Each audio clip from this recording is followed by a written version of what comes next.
श्री राम नमस्कार। आज 24 जनवरी 2025 एक नई कहानी के साथ दिन की शुरुआत करते हैं। एक मेडिकल स्टोर जहाँ पे जो ओनर था वो बहुत ही एकाग्रता से काम करता था।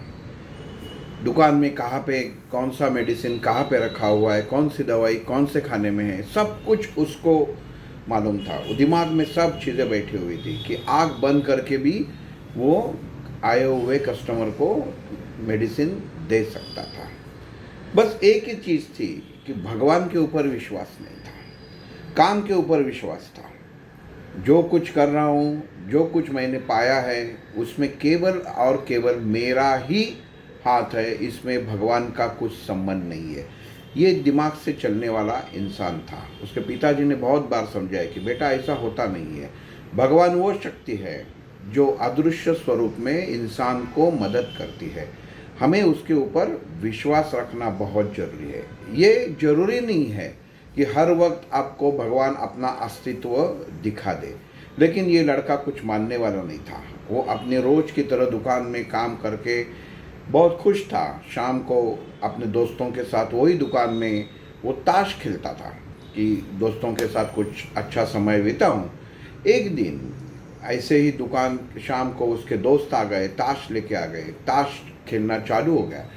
बाहर बारिश चालू हो गई। और एक छोटा सा लड़का दुकान में आ गया और कहने लगा कि मुझे दवा चाहिए, मेरी माँ बहुत बीमार है, उसको बुखार है, वो उतार नहीं रहा, तो आप कुछ अंकल मुझे दवा दो। ये आदमी देखता है कि बच्चा काउंटर पे खड़ा है, लेकिन ये ताश में इतना मशगूल रहता है कि बाकी दोस्त बोलते आ रहे उसके पहला उसको तुम अटेंड करो, उसको देखो, उसकी तरफ, उसकी ज़रूरत ज़्यादा है। जैसे ही इंसान उठता है दुकान की लाइट चली जाती है। लाइट जाने के बाद वो और ही दिमाग से बोलता है कि एक तो मैं ताश खेल रहा था, बहुत अच्छा तरीके से मैं जा रहा था, ये इसमें से बीच में ये लड़का आ गया, अभी तो लाइट भी चली गई, तो फ्रस्ट्रेट हो जाता है। लेकिन इतना वो उसका दुकान में सब जगह कौन सी चीज़ कहाँ पे रखी है, कौन सी दवा कहाँ पे रखी है, वो उसमें माहिर था। उसने एक दवा का शीशा ले लिया और वो बच्चे के हाथ में दे दिया, पैसा ले लिया और वो बच्चा चल पड़ा। जैसे ही थोड़ी देर में दुकान में लाइट आ गई और जहाँ से उसने शीशी दी थी वो देख के वो घबरा गया, चौंक गया, क्योंकि वो शीशी चूहे मारने की दवा थी।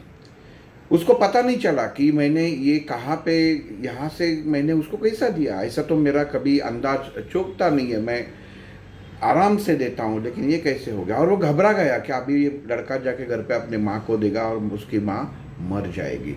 इतना सोचता है कि आप क्या करूँ। तो पिताजी की याद आती है कि बेटा, हमारे दुकान में जो ऊपर भगवान श्री कृष्ण की मूर्त रखी हुई है, जिंदगी में कभी ऐसे संकट आए तभी तो याद कर लेना।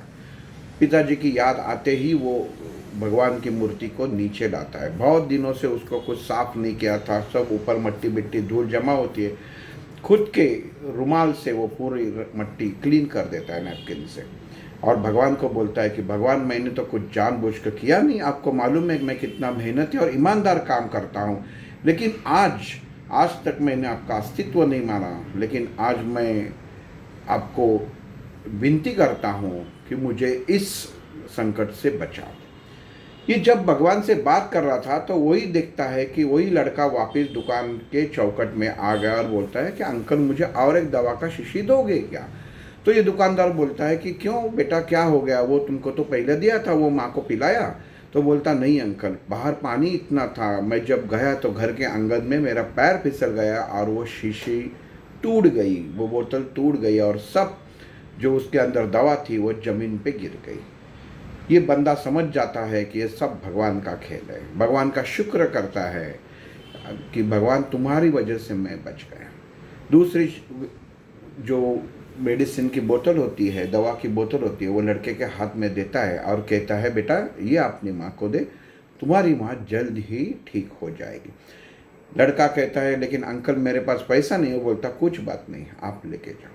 बस कहानी यहाँ तक है, लेकिन कहानी का सारांश क्या है कि ज़िंदगी में ऐसा नहीं है कि भगवान हर वक्त आके आपको उनका आपके ज़िंदगी में है इसका सबूत आपको दे।